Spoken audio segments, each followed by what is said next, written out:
اللہ پاک نے صاف صاف ارشاد فرمایا هل ادلکم علی تجارت تنجیکم من عذاب علیم، کیا ہم آپ کو ایک ایسی عظیم اور بڑی تجارت نہ بتائیں جو تمہیں بڑے دردناک عذاب سے بچائے گی؟ کیا کہا؟ تجارت، ایسی تجارت تمہیں نہ بتائیں کہ جو تجارت تمہیں دردناک عذاب سے بچائے گی۔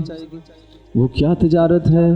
فرمایا تؤمنون باللہ والیوم الآخر، تم اللہ پر ایمان رکھو، آخرت پر ایمان رکھو، وتجاہدون فی سبیل اللہ باموالکم وانفسکم، اور اپنے مالوں اور اپنی جانوں کو اللہ کی راہ میں پیش کرو، یہ بڑی تجارت ہے تمہاری، یہ تم نے اپنا بڑا سرمایہ لگایا، اس پر تمہیں ملے گا کیا؟ یغفر لکم ذنوبکم، اللہ تمہارے گناہوں کو معاف کرے گا، اور اللہ تمہیں جنتوں میں داخل کرے گا، اور اللہ تم سے راضی ہو جائے گا، اور اللہ کی رضا بہت بڑی کامیابی ہے۔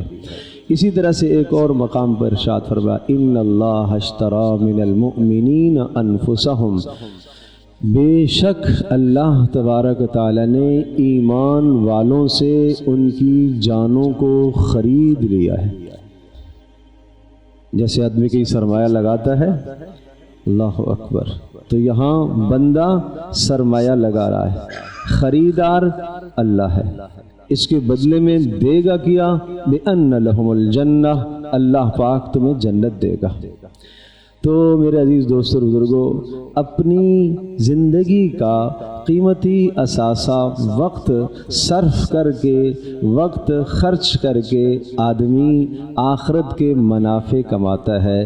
آدمی اس دنیا میں اپنی زندگی کے قیمتی لمحات کو وہاں نہیں لگاتا جہاں وہ لمحات برباد ہو جائیں۔ سرمایہ مومن برباد نہیں کرتا، عقل مند آدمی اپنا سرمایہ برباد نہیں کرتا، وہ دیکھ کر سرمایہ لگاتا ہے۔